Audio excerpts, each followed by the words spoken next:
வணக்கம், good morning, happy morning, wonderful morning. இன்றைக்கி எந்த டாபிக் எடுத்துகிட்டு வந்திருக்கான்னு பார்ப்போம். இது வந்து ஒருத்தர் கேட்டிருக்காரு, ஒன் ஆஃப் ஆர் யூஎஸ் வந்து எனக்கு அனுப்பிச்சாங்க. இது என்ன கேட்டிருக்காங்கன்னா, அவர் வந்து ஒரு கம்பெனியில் வேலை செய்கிறார். அவருக்கு நிறைய கிளைண்ட்ஸ் இருக்காங்க. அந்த வேலையை வந்து அவர் வந்து சப்கான்ட்ராக்டர்ஸ்க்கு கொடுக்குறாங்க. சரிங்களா? சப்கான்ட்ராக்டர்ஸ் வந்து ஒழுங்காக டைம்லி வேலையை முடிக்க மாட்டேங்கிறாங்க. கிளைண்ட் ப்ரெஷர் வந்து ட்ரிமெண்டஸாக இவர் மேலே முதுகு மேலே விழுது. இது எப்படி தான் இதுமாரி ஹேண்டில் பண்ணுது, நீங்கள் வாழ்க்கையில் எப்படி ஹேண்டில் பண்ணுவீங்கன்னு கேட்குறாரு. அட்வைஸ் கேட்குறாரு. இது வந்து ஒரு லிபரேஷன் மேனேஜ்மெண்ட்னு டாம் பீட்டர்ஸ்னு ஒரு பெரிய மேனேஜ்மெண்ட் கன்சல்டன்ட் அந்த காலத்தில் இருந்தான். Eighties and early 80s and 90s. He wrote a book called In Search of Excellence. அந்த இன் சர்ச் ஆஃப் எக்ஸலன்ஸுங்கிறது ஒரு பெரிய மேனேஜ்மெண்ட் டெக்ஸ்ட் புக் ஆச்சு. அஃப்கோர்ஸ் இந்த ஜெனரேஷனுக்கு தெரியாது. 40 years ago. கரெக்ட். அது one of the first books I read. I was less than 20 years. ரொம்ப நாள் அந்த புக் உங்கள் டேபிள் மேலே பார்த்துருக்கேன். ஆமாம். அது அதே லிஸ்ட்டில் வந்து he wrote a book called liberation management அப்படின்னு ஒரு புத்தகம் எழுதும். அதில் வந்து பர்சி பெவிக் அப்படின்னு பர்சி பிபிக்னு நினைக்கிறேன், ஏபிபியோட அந்த காலத்து டேர்ன் அரவுண்ட் பண்ணவனை பற்றி அந்த புஸ்தகத்தில் இருந்தது. It's a Swedish company. So இது வந்து என்ன, இந்த ப்ராப்ளம் ரொம்ப simple. You have committed a timeline to the client and you are now delivering it through the subcontractor. Now you feel the subcontractor is not delivering it. First and foremost, when you quote a timeline to a client, you don't agree to whatever. This is the first, before the problem na solra, so that adutha project works it will be useful for you. If it is going to take you 4 weeks to deliver a project, you commit 8 weeks or 7 weeks. Okay. So basically you take 30% more time. Then what you think you can finish. So cushion பண்ணிக்கிறீங்க time. You buy a cushion. So if you buy that cushion, 100% of the time you will finish it. So client is happy, you are happy. ப்ரெஷரும் கம்மியாயிடும். ப்ரெஷரும் உன் மேலே கம்மி. The problem comes when problem எதனால் வருதுன்னா, நம்ம cushion time இல்லாமையே நம்மளுக்கு பர்ஃபெக்டாக இந்த எல்லாமே கரெக்டாக ஸ்லாட்டில் விழுந்தால் நம்ம 2 வாரத்தில் முடிச்சிருவோம்னா நம்ம 2 வாரம் கமிட் பண்ணுறோம். ஏதாவது தேவையில்லாமல் கிளைண்ட் ரொம்ப ப்ரெஷர் பண்ணால் இன்னும் ஃபாஸ்ட்டாக கமிட் பண்ணுவோம். பட் ப்ராப்ளம் என்னென்னா, உங்கள் கண்ட்ரோல்லே கிடையாது. ஏன்னா அது subcontractor, is not your employee. So you have a contract with him. நடுவில் இருக்கிற மார்ஜினை தான் நீ வாங்கி போட்டுக்கிறார். ஸோ இந்த குஷன் டைம்ங்கிறது சப்கான்ட்ராக்டிங் பண்ணுறச்ச ரொம்ப இம்பார்ட்டண்ட். ஸோ நம்ம லெவலில் வந்து இந்த குஷன் டைமை நம்ம பார்த்துருக்க மாட்டோம். இது first step. If you want to wow your client, you should always have a big cushion time. அதாவது குஷன் டைம் நிறைய இருக்கணும். அந்த ப்ராப்ளம் இருந்தாலே இது சால்வ்டு. அது முடிஞ்சிடுச்சு. இப்போ இந்த ப்ராப்ளம் எப்படி சால்வ் பண்ணலாம்? சார் நான் உப்பு கேட்டேன், நீங்கள் புளிக்கு சொல்யூஷன் கொடுக்குறீங்கன்னு வருவீங்க. ஐயோ அது அடுத்த ப்ராஜெக்டு, இந்த ப்ராஜெக்டுக்கு சொல்யூஷன் கொடு. இப்போ தானே வலிக்குது, எனக்கு இப்போ வலிக்குது. So you have to examine it from the, எப்போதுமே ஒரு ப்ராப்ளம் இருக்கும்போது you have to examine it from the subcontractor's point of view. The subcontractor வந்து இந்த வேலையை முடிக்காமல் இருக்கணும்னு நினைக்க மாட்டான். ஆமாம், ஏன்னா அவனுக்கும் பணம் வேணும். அவனுக்கும் பணம் வேணும். So what is this is called expedition. That is ஒரு ப்ராஜெக்ட் எக்ஸ்பெடைட் பண்ணுறது, இவ்வளோ சீக்கிரமாக முடிக்கிறது. ஸோ இதுக்கு 2 லூப்ரிகண்ட் தான்.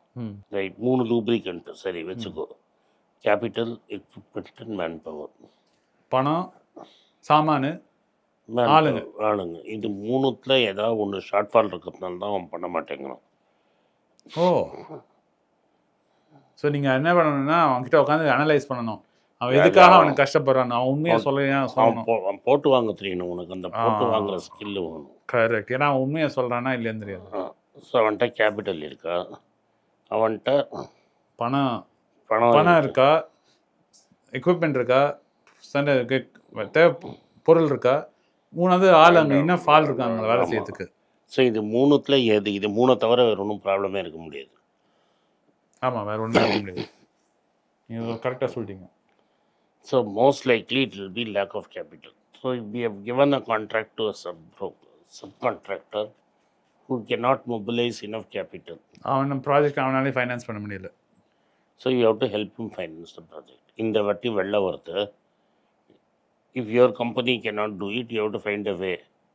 சப்கான்ட்ராக்டரை கொடுத்து அந்த சப்கான்ட்ராக்டரே தலையில் தடவி அடுத்த வாட்டி உனக்கு பெட்டராக காசு பண்ணி தரேன். இந்த வாட்டி எப்படியாவது இந்த கொஞ்சம் cost capital will come at a cost. ரெண்டாவது problem equipment, shortage of equipment.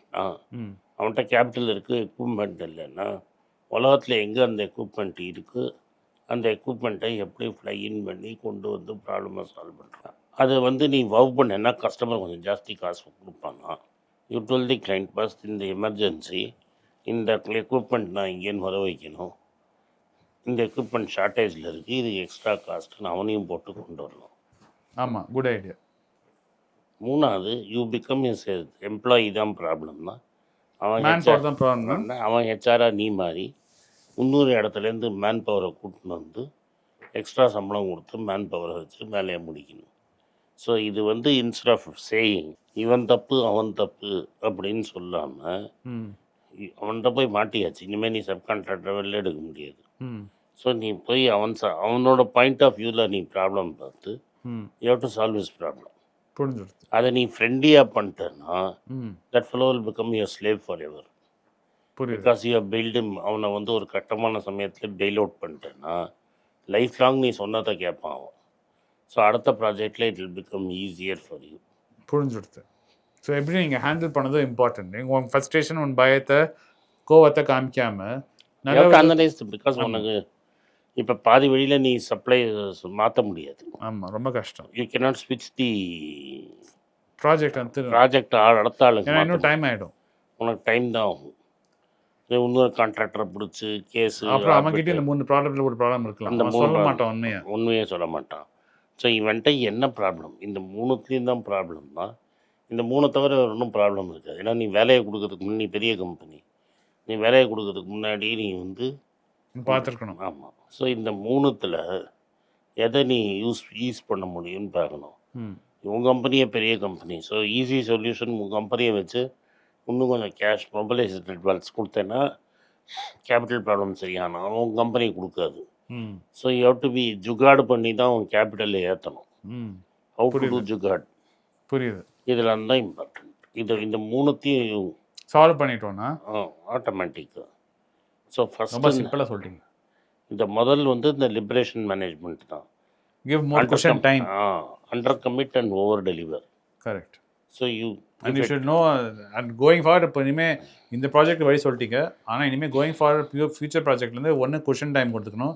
ரெண்டாவது வந்து ஒன் கான்ட்ராக்டரோட அவனுக்கு ப்ராப்ளம் வரதுக்கு முன்னாடி உனக்கே தெரியணும் இந்த ப்ராஜெக்ட் இந்த கான்ட்ராக்டர்கிட்ட இந்த ப்ராப்ளம் கட்டாயம் வரும். முன்கூட்டியே நீ அதை சால்வ் பண்ணதுக்கு ரெடியாக இருக்கணும். ஆமாம். எவங்க உன் ஆளோட திறமை உனக்கு தெரிஞ்சிருக்கணும். புரியுது. அந்த திறமை அவனோட ஷார்ட் கம்மிங் எக்ஸ்போஸ் ஆச்சு, அவனை திட்டி யூஸு கிடையாது. அவனை நகர்த்திட்டு நீ போய் பேட்டிங் ஆடி கொடுக்கறது தான் அவனோட skill. So you become the subcontractor. பக்கா சொல்யூஷன். நன்றி, வணக்கம்.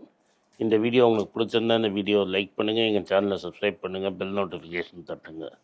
இந்த வீடியோ முடிஞ்சால் உங்கள் சொந்தக்காரங்களுக்கும் ஃப்ரெண்ட்ஸுக்கும் அனுப்புங்க, அவங்க பார்க்க சொல்லுங்கள். நன்றி, வணக்கம். குழந்தைங்களுக்காக ஒரு புஸ்தகம் லான்ச் பண்ணோம், அது ரொம்ப சக்ஸஸ்ஃபுல்லாக இருக்குது. யாருக்கெல்லாம் அந்த புஸ்தகம் போகணுமோ எங்கள் டீமுக்கு கான்டாக்ட் பண்ணுங்கள். கீழே இருக்கிற நம்பர்லேயும் வெப்சைட்லேயும் கான்டாக்ட் பண்ணிங்கன்னா உங்களுக்கு அந்த புஸ்தகத்தை நீங்கள் வாங்கிக்கலாம். மற்ற எங்கள் புஸ்தகமும் அவைலபிள் எங்கள் வெப்சைட் மூலமாகவும் வாங்கலாம். கீழே இருக்கிற வாட்ஸ்அப் நம்பர்லேயும் மெசேஜ் அனுப்பலாம். நன்றி, வணக்கம்.